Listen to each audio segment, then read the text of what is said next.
Hey everyone, welcome back to On Purpose, the number one health podcast in the world. Thanks to each and every single one of you that come back every week to listen, learn, and grow. Now, there have been very, very few guests that we've had on twice on Purpose.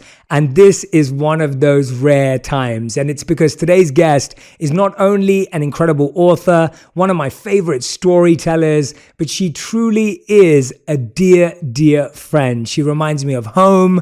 She's given me a sense of comfort ever since I moved to LA. She's amazing friends with my wife. She's a phenomenal interviewer and so much more. Of course, I'm speaking about none other than my dear friend, Lisa Bilyeu. Now, for those of you who don't know Lisa Bilyeu co-founded Quest Nutrition, which grew 57,000% in its first 3 years. She's also the co-founder and president of Impact Theory Studios, a revolutionary digital-first studio that produces wildly entertaining original content focusing on themes of empowerment. Throughout her career, Lisa has created a slate of content that's been viewed over 500 million times. And by overseeing all in-house content development at Impact Theory, she, along with her husband, Tom Bilyeu, who's also been an amazing guest, have built a global audience of over 7.5 million. As host of her own digital series, which, by the way, if you haven't seen it, you need to go and subscribe. It's called Women of Impact on YouTube. Go and subscribe. Lisa spends her days having real, uncensored conversations with the most inspiring women. And as an amazingly inspiring woman herself, she has written her first book called Radical Confidence, 10 no BS lessons on becoming the hero of your own life. Welcome to On Purpose, Lisa Bilyeu. Oh Lisa! Thank you for doing this. Oh my God, are you joking? Thank you. This is so exciting. Literally, I've been so giddy just so that we get to hang out, because every time we try and hang out, like as a double date or something, there's always one of us. There's always one of us. There's always one. It's usually Radhi and Tom. Yes. Yeah. Actually, it's never me and you, Jay. Yeah, I don't think it is. No, we're the ones who are always trying. We're the organized ones, let's face it. But no, honestly, I was looking forward to seeing you today as well, because we always have fun when we're together. I'm so proud of you for putting this book together. It's so hard writing a book, creating a book, then going out and sharing the story, then going through the emotions of actually talking about everything that's in the book. And especially when it's a book about confidence. Let's start. We know each other fairly well, but I always feel like I'm going to learn so much more about you today, which I'm very excited about. When you were growing up, who for you did you look at as the epitome of confidence? Like, who was it that you thought, or what was it? Or was it a character or a role that you were like, that person seems confident? The person I admired the most was Jodie Foster. Wow. Yeah. I don't really talk about this much actually, but growing up, I so loved movies. I was like the kid that would get up at 3 a.m. and wish one day I'm going to win an Academy Award for Best Movie Director. You know, like that was the dream. And so I really did look at who is in this space that's doing the things. And Jodie Foster always seemed so confident to me. She was in front of the camera. She was behind the camera. She was writing. She was directing. She was producing. And so I just thought, of course, I know differently now, where you see a woman that always shows up, I just thought, oh my God, she must have like the most confidence. But in having like learned about her and her story, and, you know, she's very private. And so I dismissed the fact that she probably wasn't confident, but always showed up. And that's kind of what the book is about, is that you don't have to always feel confident to show up. So yeah, Jodie Foster, I think. Yeah, wow, I didn't know that. Yeah, and I love that. I've heard you talk about that. And of course, you talk about in the book, this idea of how we think we have to be confident before we do big things. We think we have to have this courage and bravery before we do big things.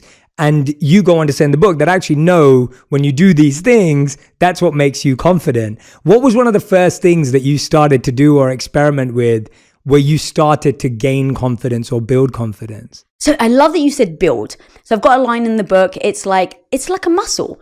You wouldn't go to the gym and want glutes of steel after doing a couple of squats, I mean, right? I do want that to happen. You want it to, but do you get glutes of steel? Do you use your glutes still? I mean, I have no idea. Definitely no. I don't have any glutes, so I have no idea. That's amazing. But you don't just go what you want to, but you don't. And so that is like with confidence. We kind of want it already, but if you think of it like a muscle, you can go and you can train it. And that's the point, is that for me, it became being thrown into the deep end, not feeling like I had any confidence. I was completely insecure. I was actually very inadequate. So it wasn't even like, oh, I just, I had it and I was just, not feeling great about myself. No. When we started Quest, I didn't know what I was doing at all. And so the confidence part came afterwards. It came as the byproduct of doing things, figuring it out, falling on the floor, getting back up, learning from it, and then over time becoming competent. And the confidence part, I think is just, we want to feel great about ourselves. That's it. We want to feel great about ourselves before we try something. Perspective is everything. So how do you shift that? And so how I did it was, instead of focusing on the confidence, say, what is that end goal? I want confidence to do what? And now once you have that, then you put in a plan, a blueprint of how you're going to get there, because your confidence will come after that. I love that. I think you're completely shifting how people think about confidence, because I still see those things of like, this is how to be confident, stand this way, do this. And those things work and they're useful, but you're talking about a deeper sense of confidence. How do you define confidence and radical confidence? Obviously, how do you define that?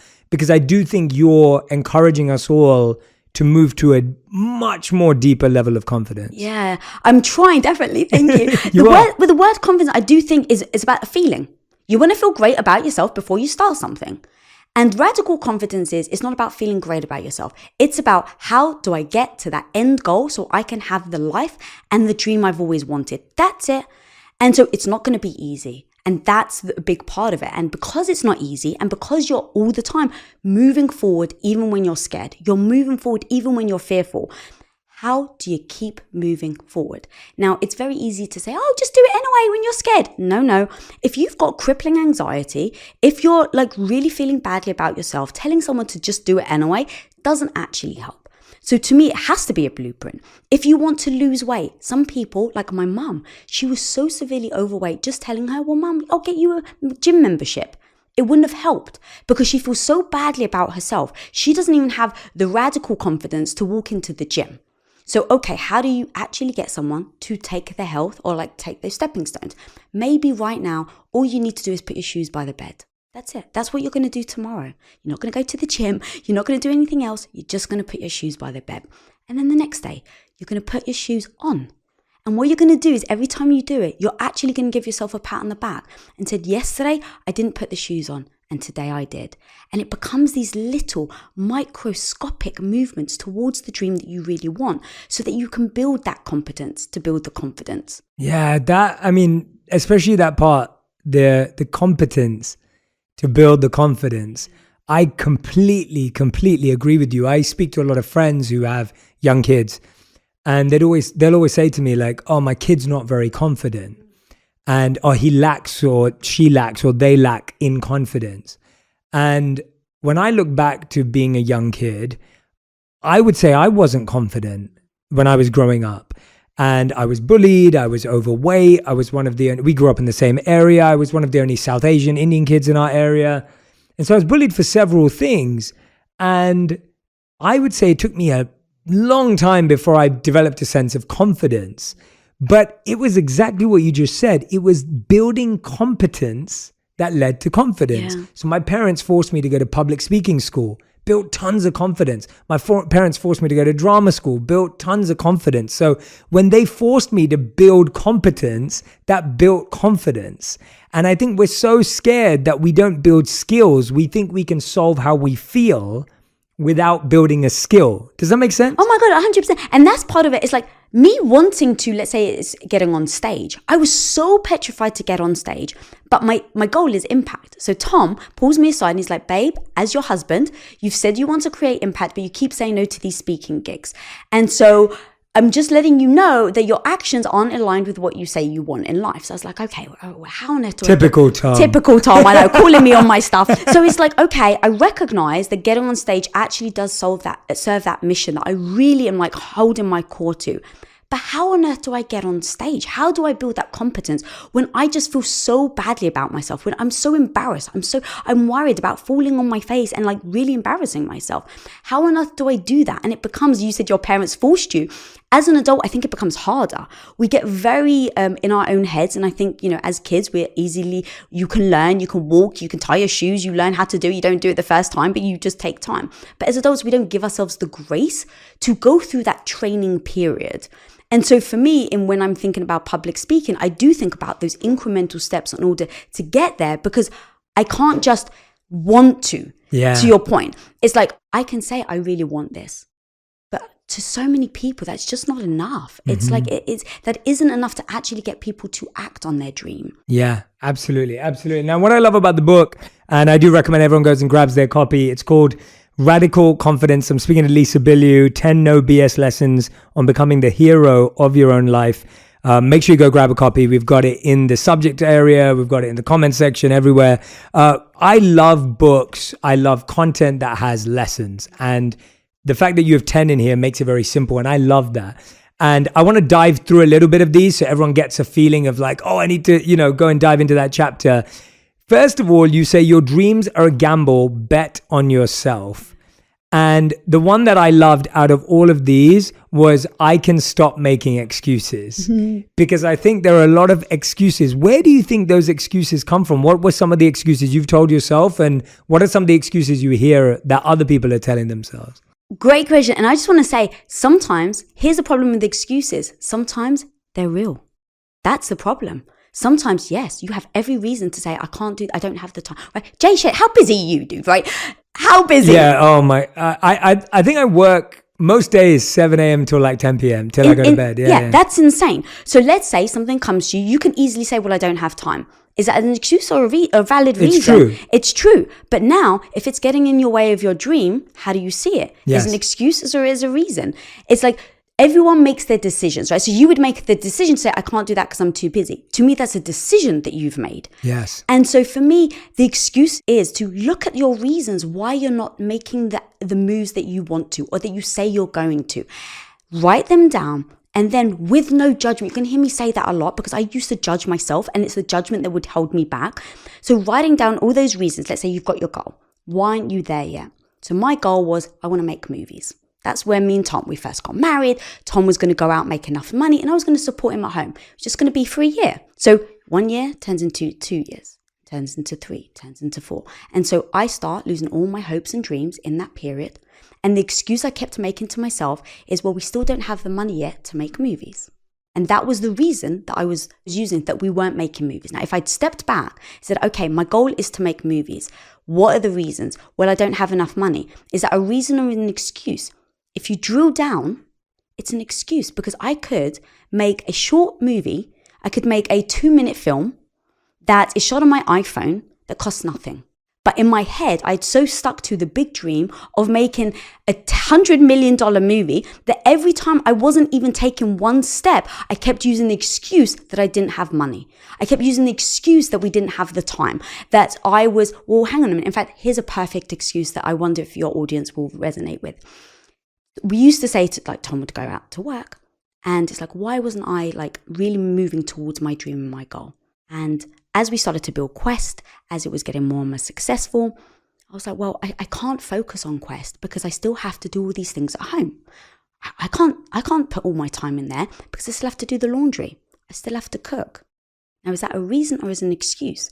Some people will say, of course you have to do laundry. That's a very valid reason. Now, here's the thing. That's a choice. You don't have to do laundry. And I used it as an excuse time and time again of why I wasn't moving towards my dream. Because the truth was, when I finally realized it was an excuse, I sat down with Tom and I said, baby, I love you more than life itself, but I don't want to cook for you anymore. I don't want to do your laundry anymore. And so if I get time, I'll do it. I'll do it maybe every 3 weeks. And so he's like, baby, to see you happy, what kind of husband would I be to say that I need my underwear cleaned because out of your happiness? And so one day, I literally didn't do the laundry for so long. He's like, all right, babe, I'm out of laundry, so I guess I'm going to work commando. And he actually went to work without underwear. So you can see how once upon a time, I had the mindset that doing the laundry was absolutely part of how you should live. But by removing that as an excuse and saying, hey, this actually is getting in your way of your dream and your goal. Remove it And now where did it lead? The husband went to work commando and I didn't think twice about it. Why? Because I was working on my dream. I love that. That's such a great example because you're so right that often your excuse can be real, but it can still be an excuse. Yeah. And I love the idea you gave about making movies too, because I do think we have the big dream and we don't see the small step. And the way you described that to me made so much sense because I was speaking to someone recently and I was telling them about when I moved to LA and they've just kind of moved to LA and they're starting out and they're at film school and it's early days. And I was just saying that, you know, when I came to LA, there's so many things that I still want to do that I haven't done yet. But if I just wanted to do those things, I wouldn't have built everything else. Right. And I don't want to be someone who just has a big dream. I want to be someone who's doing lots of small things towards that big dream. And I think sometimes the big dream cripples us and we keep pushing it off and we keep saying, oh no, well, like you said, I don't have $100 million. How am I making a movie? We're living in this amazing time where anyone can make a movie for very cheap, for free even. And it's incredible to think about it that way. So I'm so glad you've written about that. And in the book, just so everyone knows, Lisa goes through in chapter 1, talks about how you can dream big, how you can change your life, how you can bet on yourself. I literally just picked out one thing from one chapter that I find interesting because I find that excuses keep growing no matter where you're at. No matter where you're at. And what I've realized for me is that my excuse is based on a season. So right now I'm in a season of writing my book. Comes out next year, my second book. And I know that when I'm writing my book, all my creative energy goes into writing a book. So I know that I can't really do many other things that are highly creative because all my energy goes into the book. But as soon as my book time's over, I now get all this new creative time back and I can do a lot of stuff. So during this period, I accept that my excuse is true, that I can't do much more. But once that's over, now I know I can go off and do other things. Yeah, and I would actually then, when I come to that conclusion, going, oh, okay, this excuse makes sense based on what I'm trying to do, I then flip and go, cool, this is no longer an excuse, it's a reason. Yes. And so because here's what I actually like to call myself on it. It's like, Lisa, you're using that as an excuse. And so I want to make sure that I'm always defining that word that gets me the emotion I'm trying to feel to propel me forward. I love that. That makes so much sense. Yeah, exactly. And that's what you're right. It's not an excuse. It's a reason. Yeah. I love that. All right. Rule 2 is called make up your mindset. And the one that I loved out of all of these sections of this chapter is I can get good at anything. Yeah. I love that mindset. Can you tell me about something that you were once terrible at that today you would consider yourself to be fantastic at? And I know you won't hold back because I know we both agree that it's so easy to like never accept that we actually got good at anything. But I'm hoping everyone, and I'll do the same. When you hear me and Lisa own that we're now good at something, please see it as a sign for you to own your own growth, because we live in this world where we judge ourselves when we're losing and then we judge ourselves when we're winning. And it's so important to lose judgment at both times. That's so true. Yeah. Being the stay-at-home wife for 8 years, being thrust into Quest Nutrition, I was just helping out the husband. I'm a good Greek wife. I'm going to help the husband out. What do I need to do? Now, I didn't have any skill sets in building a company. Zero. I knew how to be a great wife. I knew filmmaking because I went to film school for it. And I knew how to take care of my 2 dogs and my husband. That was like my skill set. That's pretty good. It's pretty not too bad. But when you go into a startup company, every single day I was faced with things I had no idea, to the little things of a pallet. I was shipping bars off my living room floor. We grew at 57,000%. So literally within a few weeks, a few months, I'm shipping out 20 boxes. And so the UPS guy comes along and he's like, I can actually take a lot more if you put everything on a pallet.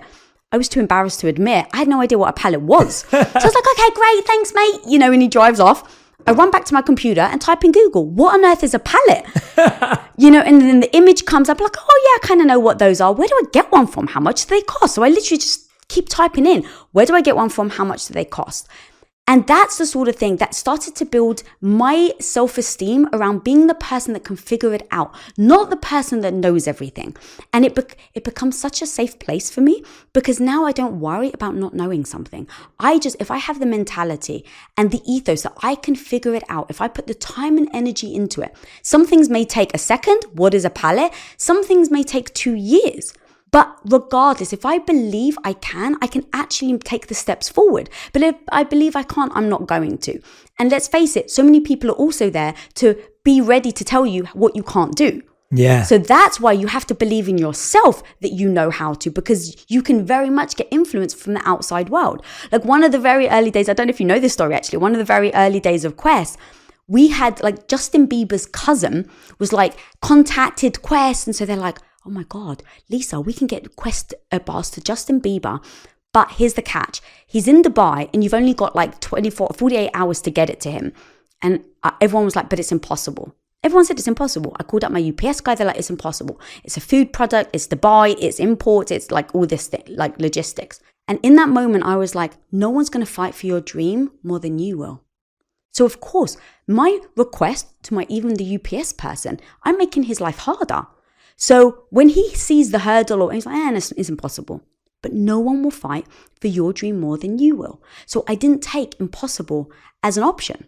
I didn't know what I was doing. I figured it out. And so I literally said, okay, if you're the person that figures it out, what would this look like? Don't take no for an answer. Ask questions. Ask boatloads of questions. Instead of feeling badly about myself for not knowing. Just keep asking. So I would get on that, like, okay, you can't help me. Can I speak to your manager, please? Manager comes up. It's impossible. Can you explain to me why? Well, because of the customs. All right, what if I overpaid customs? Well, but what about this slip? Well, okay, I'll just fill out the slip in advance and I'll be up at 3 a.m. in case it gets there. I'll be on call. Like every time there's a problem, do you have a way to think around it? And it's not that I knew what I was doing. That's the key. Is that I just had the mentality that no one's going to fight for my dream more than me, and I'm not going to take no as an answer. And because of those things, I ended up figuring it out, and I ended up getting bars to JB in time. I don't know if he actually ever received them though. That's the heartbreaking thing. It was like I got confirmation. They arrived at his hotel. And to me, though, that was the thing that I held on to, that no one thought it was possible. All the experts thought it was impossible. I didn't know what I was doing, but I went in there as the learner and said, Lisa, you're going to figure it out. I love that story. Do you know why? Because it's so practical. Mm-hmm. Like it's so tangible. Yes. It's not like this ethereal dream that you made come true. It's literally like, we need to get these bars from this country to this country. And you can see all the steps it takes. And you can see every moment where you could have just gone, can't be bothered now. And that's literally the only thing. And actually, whether he got it or not is irrelevant to the fact that you were able to figure it out. Yes. And it shows that now you can apply that to anything big or small. And now you are applying it to movies and comic books and, you know, whatever else it may be. But it started off by just trying to get a bar from one country to another. Yeah. I honestly hope that everyone who's listening and watching, the reason why I love Lisa's examples is because they're just so tangible. They're so real. And I think sometimes it's like, maybe you're listening right now and you have a company you want to start, or you have a podcast you want to launch, or you have a YouTube channel that's in your head. And it really is as simple today as going on Google, typing it in and trying it. And I think the biggest mistake, Lisa, I want to hear your take on this, is I think we often try things too slow, and therefore the results are more painful to accept. I'll give you an example of what I mean. If I'm interested by something, let's take something like what you just did. If you took 3 months to type in what's a palette, then 3 months later, you'll figure out how much they cost. And then 3 months later, maybe the prices go up. And now in 12 months, you're going, oh, well, I guess that wasn't useful. Whereas if you go back that day like you did, and then you went and researched how much they cost, and then you researched the budget and everything else that you did, you learn it so fast that now you can take action. Yeah. So often what I think is that we need to experiment more often, as opposed to like trying to make something happen over a year. If you try and do it in an hour, you're actually more likely to learn and grow, rather than saying, okay, I'm going to spend 10 minutes on this every week. If you can spend an hour on it this weekend, you probably make a bit more growth and you'll feel more momentum I don't know what your thoughts are on that. 1,000%. I think the reason why people don't know is they fear not being perfect. Yes. So they're like, well, let me just figure it. Like, let me take the stepping stones. Let me process it. And I actually get it. That fear really can stop so many of us. But that's why I have the identity of being the learner, of being the person that actually, you know what? I don't know this today and I don't judge myself for it, but I can learn. And it's that of like, what is that goal? How do you keep moving forward? And then the fear part, that voice in the head that I very much talk about is telling me, well, Lisa, you don't know what you're doing. Well, Lisa, who do you think you are? Like, you don't have any, expertise in this area. But if I'm then bypass it by being like, oh, no, you don't know anything. So, hey, you should learn. It's like bypass that voice to then get you to act. Yeah. And then in that action, you then feel the competence that then builds the confidence to then keep going. Yeah. But it is that starting point that is very fearful. And so recently, in fact, I don't know how you felt in like launching a book and stuff like that. And we're very creative. So as part of the creative, I get very microscopic on everything. It's like, that's not good enough. No, that's not right. And I realized I was actually holding myself back because, to your point, like I wasn't just like learning from it. I wasn't just putting things out. And so I ended up sitting down and saying, okay, right now, this fear of like trying to be perfect is actually holding you back. I don't judge myself for it, but I say, how do I overcome this feeling? Because I can't force myself not to feel it. So I have to come up with a plan, a tactic to overcome the way that I'm handling it. So I sat there and I was like, oh, I'm looking for perfection. Does perfection help impact people with this book? No. Okay, great. So how do I overcome this? I need to be deliberate, not perfect. Hey, that's actually really strong. That really hit me. Be deliberate. How do I remind myself that in moments? Because we all have habits. So the habit of me right now is to be perfect. So how do I overcome this habit of being perfect? Okay, I'm going to put in my phone in something I call in my in the book. It's like phone roulette. So it's actually, you've got this roulette, but you put a message in your phone, you close your eyes and you spin the time. And you close your eyes and you don't know what time you've said it. And the whole point for this is to keep reminding yourself in random moments of the message you're trying to become a habit in your mind. So I put in, be deliberate, not perfect. And I did the roulette and I did it for about 3 weeks. And after that, I don't need it anymore. Now, every time something comes to me, I just go, okay, I want to be deliberate, not perfect. Okay, yep, great, this is good to go. Wow. So wait, you choose the message. Yeah. And then you put a random time. Yeah. And then your phone will buzz at that time and remind you of that message that you put in. Yeah. And I don't know That's so cool. And I don't know when it's going to go Correct. off. Yeah. So look, sometimes it goes off at the worst time. Right when you're in an interview like with right Jay Shetty. Yeah. It's like, right. Yeah. But I did this once for. That's so cool. Yeah. I did it once as an experiment because I am always going, I don't judge myself for how I feel, but I don't accept that as an excuse. Yeah. So, okay, this is real. Don't feel badly, but what are you going to do to overcome it? So that was one of those things. I was actually really scared for TED Talk. This is actually how it started. I was so scared about getting in front on stage. And I had all these like tactics. Okay, I'm going to have a blueprint. How do I think about it? How do I turn up? What's my Wonder Woman cuffs? Like all these things of how am I going to get on stage in the first place? And part of that ritual leading up to it was I did a little, you got this, and I did the little muscle emoji. And I closed my eyes and I spun it. Now, sometimes it happened in like when I was peeing, like it's like not a great time, but it really, really worked. Like it hit me so hard. And in moments when I was practicing for my speech, I didn't realize that it went off. So now here I am practicing, I'm reading it over, I'm getting in my own head, I'm getting tense. I'm like, oh my God, can I really do this? The alarm happened to go off at that time. So now I'm like, oh yeah, I do got this, Lisa. Yeah. So now I go back and it becomes this little reminder, your own cheerleader. Wow. I love that idea. That's such a cool, that's absolutely brilliant. And also that statement, be deliberate, not perfect. Yeah. I think is such a great mantra. And I'm going to be honest here as well. Like, so I really dislike the cover of my book, my first book that I did. I really dislike it. And I was forced into having to pick and decide because of time. And so when I was writing my first book, I was so absorbed in writing it, I didn't really have time to think about the cover. We got to finish writing it, and then I was told I need a cover and testimonials within the next 2 weeks. And I didn't know anyone who designed book covers at the time. And so I was scrambling to do that, and I was trying to get the testimonials from people, and asking for testimonials, as you know, is a tough thing to do. Yeah. And so you're like, okay, well, now I've got 2 weeks to ask someone for something. So I'm doing this. And then all of a sudden, then they're like, oh, no, now we got to just go with this cover and we're going to design it. And I really don't like it. Now, it didn't impact the book in the sense of it's been wonderful to see the book out there. And I hope people can sense my intention. I think that's what I always focus on is my intention is I just want to serve through this book. And people can feel that. But I give myself the grace and space that was my first book. I didn't know the process. I didn't understand. This time I've handed in my first manuscript and I'm working on the cover already. Yeah. And it's like, it's okay. And that's like, and the reason why I'm sharing that is people may look at my first book and of course it's sold really well, it's done really well, whatever. And it's like, and people may just be like, oh, well, Jay, you just nailed it. And I'm like, but even I don't feel I nailed it. Like I didn't, because there was a part of it that I would have wanted to improve. Yeah.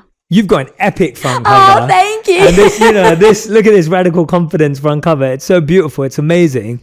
And I think that what we have to realize is that as creators, we'll always be critical of our own work, even when no one notices it. And so I wanted everyone to hear that you're doing that, I'm doing that, we're all doing that. So if your first episode of your podcast isn't great, you've got a second one. Mm-hmm. If the first video on your YouTube channel is not great, there's another one. Like there's always another take. Yeah. And I love the critical part of it because what you're doing is, you're being critical about yourself, but you're not letting it stop you move forward. And that's the key. It's like, I don't always just go, yeah, Lisa, you got this. Like, no, I definitely assess, like I am critical of myself. I do like to reassess, but I'm at the stage, at least in my growth, that I don't let that stop me. And in the past, it would. In the past, I would look at something that I've done and I would be so critical of it that I would beat myself up so much that it stopped me from moving forward. Yes. I think that's a really good clarification as well. And I think deliberate, not perfect is such a brilliant mantra. Mm-hmm. So I love that. All right, going on. I love this one. Validation is for parking. Yeah. I was like, I love parking validation. But yes, validation is for parking. The one that I love about this one is I can validate myself. Yeah. I think that's been such a big lesson for me. What is something you think you constantly wanted other people to validate you for? What is something that you've always seeked external validation for that took the longest journey? Oh, that took the longest journey. That's interesting. I think that there's still a part of me that I think that maybe I'm wrong, but it seems like there's a part of everyone that still wants to be validated. And it's just instinctual. Sure. So going back to, I don't judge myself for it, but I know it's unhealthy. So in fact, here's a perfect example. It's not really answering your question, but it kind of is. With the book, I was originally, when someone offered me the book deal, the very first words out of my mouth were, who would buy a book from me? So there's the insecurity. So I'm like, Lisa, that 14-year-old girl is still inside you. It's okay. Like she still does exist. That's okay. But I'm not going to let her hold me back. So I start writing the book. Now, in writing the book, I start to go, I really want a New York Times #1, right? Like we've all got so many, like your book is amazing and everyone. And so it's like, I've got a goal. Still got a good, I think, I'm a business entrepreneur. So I set my goal. I set where I'm trying to go and I move deliberately towards that. Now, here's the thing. What if I don't reach it? Does me not getting there now mean that the book's no good? And I realize the danger of looking for external validation for the work that you do and the way that you show up. And now the only thing that I can do is do the foundation work so that when that happens, the instinctual part of Lisa doesn't come out. And so what I said is, what's my North Star? Why did I actually write this book? Yes, I have the goals, but I don't want the goal without it actually creating impact. So let's say I want New York Times, right? But does it actually create impact? That's my North Star. That's the big like thing that I'm going towards. So how are people going to respond to it? Okay, yes, of course, I want it to create impact. But what if it actually doesn't impact anyone, Jay?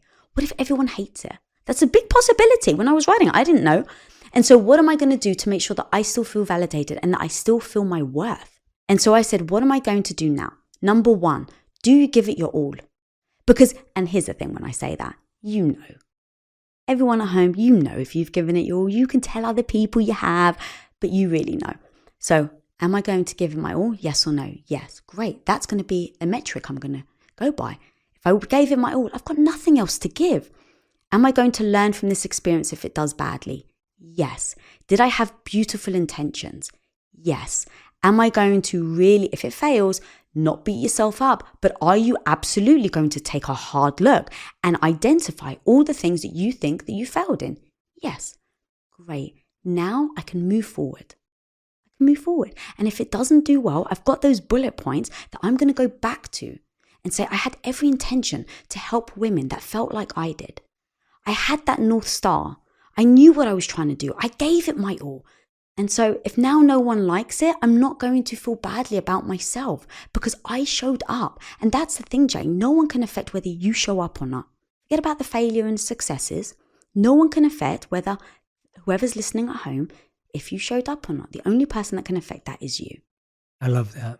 And that's actually what needs to happen before we start any journey. And I think a lot of society has made us focus on the goal. So it's like, what's your goal? Where do you want to be? What's the output? What's the result? And what you've just described is the input. Mm-hmm. It's what you're bringing. It's what you're focused on. And I think that's one of the biggest mistakes of goal setting is that goals are just made up targets. Mm-hmm. They're just made up targets. They're just random things. And it's like, they're nice, they're cool, but they don't make you happy because, by the way, even the people that reach their goals are not happy. 100%. Because it's never satisfying. It's like, okay, we got to this goal, but now we didn't stay there. Or we got to that goal, but we didn't get there next time. Or this time we hit that goal constantly, but I'm still dissatisfied because I became lonely in the process, right? So there's always something else around that goal. So it's not only the people that don't make their goals that are not happy. It's also the people that make their goals that are not happy because it's not about the goal. Yeah, exactly. Yeah. And the result is never guaranteed either. Exactly. So it's like, what are you going to do? Work hard for something, pour your heart into it and only feel good about yourself, whether it succeeds or not. It's just not sustainable. Yeah. And so to me, that's what I look at. What is sustainable for me to keep showing up for the rest of my life? Yeah. And that's like when I think about, if I'm looking at the results, it's not sustainable in a year, in 2 years, when I crash and burn. Because look, when you try anything new, the chances are you're going to fail at it at some point. Yeah. And so if I'm failing, how do I keep getting back up? It's that precise thing. Yeah. I love that principle. I think that's just so huge because I just think we as a society constantly force people to set these big dreams, goals, and targets that are arbitrary to our actual joy and happiness. Like they don't actually connect to feeling good. Yeah. Even if you make it, right? And so I think that's the biggest one. All right, I want to go through a few more of these because there's so many good ones. I'm skipping a few chapters because I want you to get the book and read it. But there's a few things that I want to talk about. Okay, this one's a big one. This is chapter 7, which is called Toughen the F Up, Buttercup. And it says, I can stop saying I'm sorry. Yeah. This is huge. Like the amount of people that constantly feel like they have to stop saying sorry. What are some of the things that you hear a lot in this space of things that people apologize a lot for? So I also wanted to put a little asterisk to that because in the book, I think it's like the first line is, guys, stop apologizing. And yet guys always apologize because that's the thing. A lot of what I say like feels like almost sometimes contradictory. But look, I think that the message of just stop apologizing isn't actually accurate. Yeah, of course. Because if it's like, if you upset your friend and you're the one that is the person in the fault, you should apologize. Yeah. Like, you know, if I've said something that really, that has upset Tom and it's like, okay, I didn't mean to upset him. Of course you should apologize. So I never want people to think that apology is a bad thing. The problem is we apologize so much that what it's doing is it's telling you that your opinion isn't valid. So like the example I give in the book is like, let's say for instance, I choose, you know me, and very much like you, self-care is very important. I must take care of myself first before I show up for anyone else. And with how much we work, I burn out. And so I need to make sure that I don't go to that burnout. So sometimes I get invited to a lot of amazing places. And I know in that moment, I have to actually choose self-care. Now, if I'm apologizing for putting myself first, subconsciously, over time, what is that doing? It may not seem like it in the moment. I just think when you keep having that repetition in your head, that voice, that mindset that you're always apologizing for putting yourself first, it becomes detrimental to you. And so for me, I was like, I'm no longer going to apologize for putting my self-care first.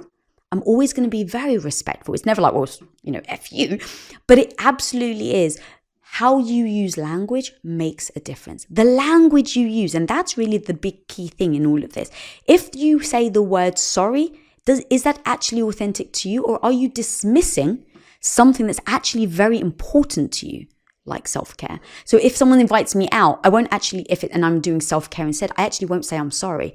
I'll say, oh my God, I really hope you have an amazing time. Let me know how it is, but right now, I'm unable to attend. Obviously very politely, but I just don't use the word sorry. Yeah, no, I think that's huge, because what you said is, over time, what we're basically saying is we don't think we deserve that. Yes. Or that what we're doing is wrong. Yes. Right? Yes. That's what you're saying. If you're saying sorry, like you define the word, you're like saying, I'm wrong. That's why I'm sorry. I'm wrong in not wanting to come out with you. But you're not wrong. Yeah. You just want to do something that's right for you. Yeah. Right? And it just then reinforces, right? Because repetition creates habit. And I'm so aware of that, of how the words I use affect how I show up. Yeah. So can I share a story? Yeah, I'd love to. You're an amazing storyteller, so I always love hearing you say, yeah, go for it. There was this one time I'm on vacation and I'm standing in line and then I met you. I get very chatty in line on vacation. I would love to be in line with you on vacation. Yeah. So there's this woman behind me and we start chatting. She's like, oh, what do you do? So I start telling all the things, Quest and impact theory and women of impact. And eventually I was like, okay, I'm talking a lot. I was like, oh, what do you do? And she goes, oh, I'm just a mum. Just a mum? Just? I was like, well, what do you mean? She goes, oh, we'll have 3 kids. I homeschool, but I'm just a mum.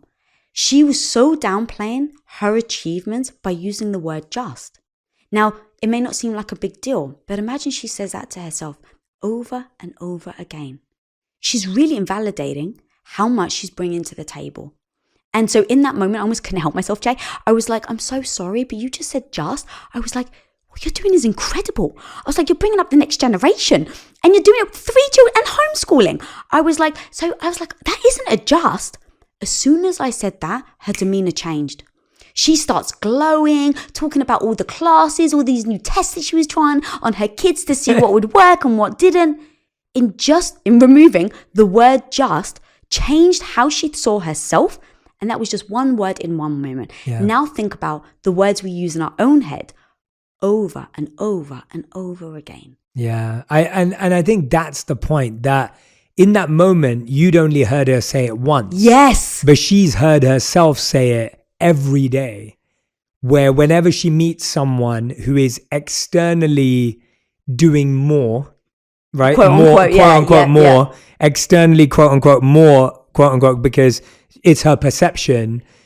She is then looking at herself as less than every single time, because society has made some things feel like more and some things feel like less. But in that moment, you've reminded her that actually what she's doing is unique. It's beautiful. It's wonderful. And I think that's what I love about what you're saying about language, because I do think it's so easy, because we've created this hierarchy of first and second. You think about it, someone might have just broken the world record and come second, but someone broke the overall world record and came first. Yeah. Right? You both may have beaten the most latest world record, but except you're not looking at it, you're looking at going, I came second. But you also just did something amazing. And even in that example, whereas, yeah, I think language is really interesting. And I think the way we talk to ourselves is really interesting. And I do believe that it's always going to be a balance of, you don't want to lie to yourself either way. Right. And I think that's the problem,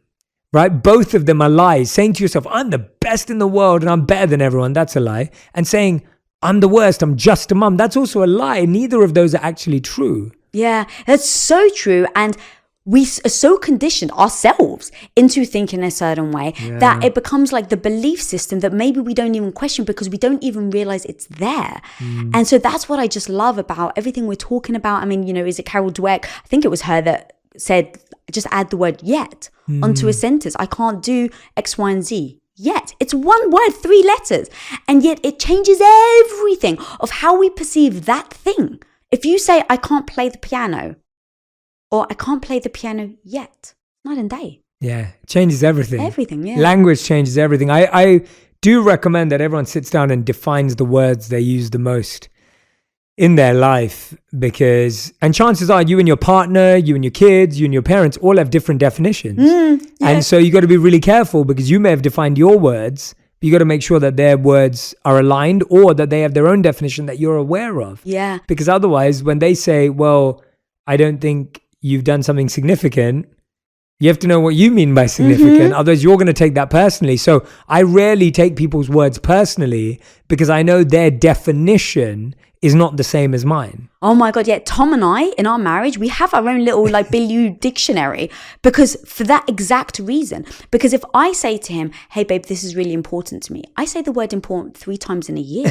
So you better believe I want his all attention. I want him to drop everything. Now, what if we haven't had that discussion and he uses the important 4 times in a day? He goes, oh, okay, cool. And now I feel completely dismissed because I only use it 3 times. So there's a weight that I bring to that word, but he doesn't.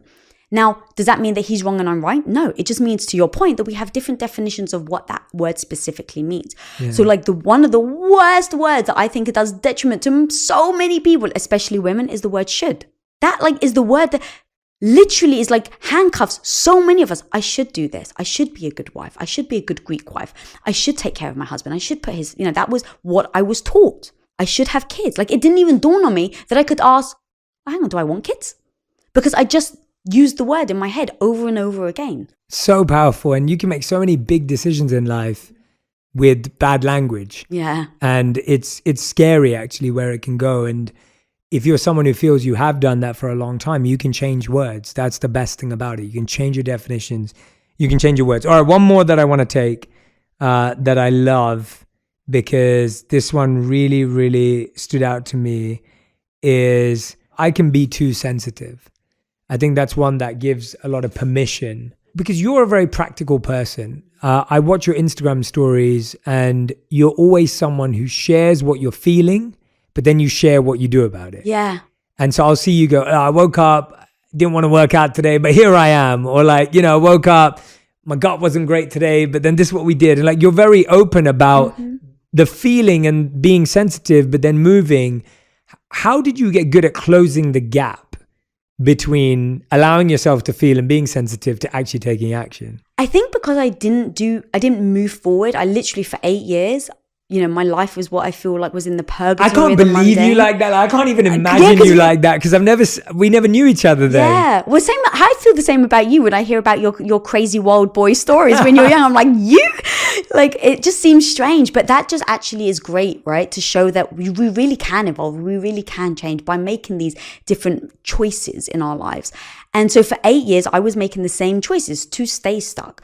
And so I didn't have that. How do I incrementally move towards my goal? What am I doing today? And so now because of that, I just say, the way that I feel right now, does it serve the thing that I'm trying to do? And so sometimes like being sensitive can be beautiful, right? It means that we're in touch with our emotions and that we can actually feel things. And especially when you're creative, you want that. You need to like go with your heart and your emotions. But sometimes being too sensitive can hold you back. Yeah. And I don't beat myself up over it, but I don't think being too sensitive all the time serves you. And part of the messaging out there is like, no, you should be always sensitive. And I just go, look, sometimes it actually doesn't serve what you're trying to do. That doesn't mean that you should ignore it. That doesn't mean that you should beat yourself up over feeling it. But if I say, okay, the way I'm feeling right now doesn't actually help me move forward towards impacting that 14-year-old girl. Okay, so what am I going to do? I'm going to feel the feels, right? I give myself the grace and the cuddle to go, okay, Lisa, yes, you're here. That's okay. It's like, that friend. It's all right. But does this actually help that 14-year-old girl that feels insecure? Does that help that other woman that you're trying to help? If the answer is no, what am I going to do about it? Because sitting there stuck won't get me there. Again, I've been there 8 years, not moving forward. I know what that feels like. I know where that gets me. It's important for me to acknowledge the truth that we can be sensitive, and to just say it's okay all the time won't actually help. And so that's where it's like the duality of everything I always talk about becomes like these dualities. It's like embracing it and then not accepting it. It's like I embrace who I am today. And yeah, I don't accept who I am today. I know where I'm trying. I want to get better every day. I want to improve. So how do you do both without lacking the enthusiasm to keep moving forward? And it always is giving myself the grace that yes, I feel like that. I'm not going to dismiss that part of me. That is what makes me me. And yet I'm not going to let it hold me back from the life I want. I love that. I think you've perfectly summed up how a healthy mindset can be, where it's not either or, it's and, right? It's both. And I think everyone's always like,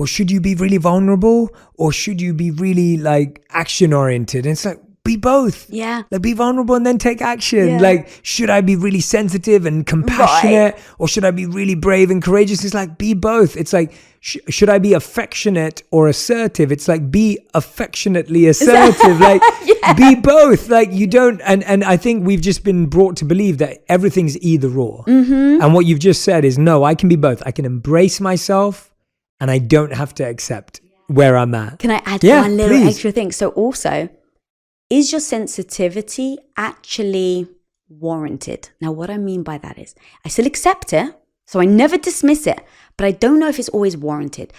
Have you ever been hangry? Oh, loads. Yeah. Okay. Yeah. So literally, just by not eating, you get mad. Yeah. So think about sensitivity. It's the same thing. Maybe you're really tired that day. Maybe you haven't eaten. For me, the biggest realization with this whole topic was middle of my gut issues. I was in absolute pain. I wasn't eating much. Like, I could barely eat. So I was extremely malnutritioned. Like, I was 20 pounds lighter. And so now I'm in this business meeting. We're at Quest. I'm sitting in front of Tom, and there's like maybe 10 other people. And me and him start debating something. Now, this is like, I've debated with him so many times up to this point. But because my gut was hurting me so much, because I couldn't eat, and because I was tired, he had said something, and inside I wanted to burst into tears. And so I was like, you're not going to cry, Lisa. You're not going to cry. Meeting goes over, and I go into his restroom, and I just start tearing up. And he walks in thinking that I was like, had a bad stomach. And he sees me in tears. First time I'm crying at work, at Quest. So he's really shocked. He's like, babe, what's wrong? And I was like, you were so mean to me. And he's like, what is happening right now? I've never said that, especially at work. And he's like, babe, I love you. Could this possibly be because of your health? And of course, I was sensitive. So I was like, don't you dismiss my feelings, you know? And he's like, I'm not trying to dismiss your feelings, but let's just take things right now for how they are. You've never cried at work. You've never made it personal. Never. But even by saying you're mean to me is a personal thing. How many times have we debated at work? You've never had this emotional reaction. And the facts are, babe, you're in pain.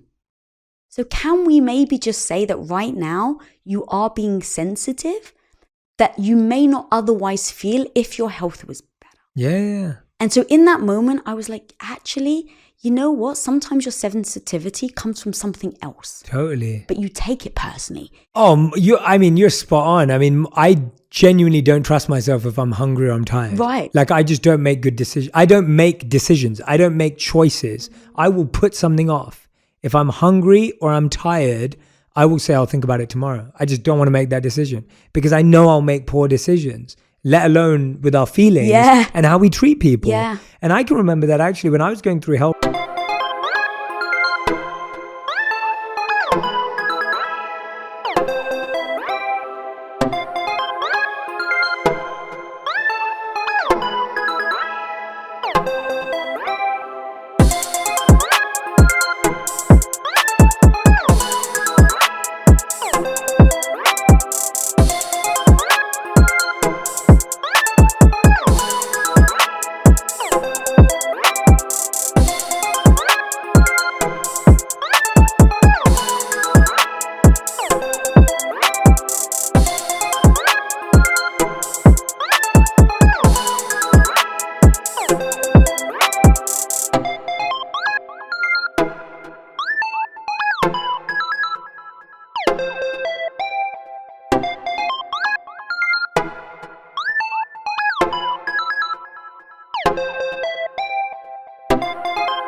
things as well, I was a lot snappier. I was a lot more irritable. Would you say you were a little too sensitive? Yeah, exactly. Yeah, with Radhi, I was way more agitated when I was struggling, because what's happening is all your body's energy is trying to solve that issue.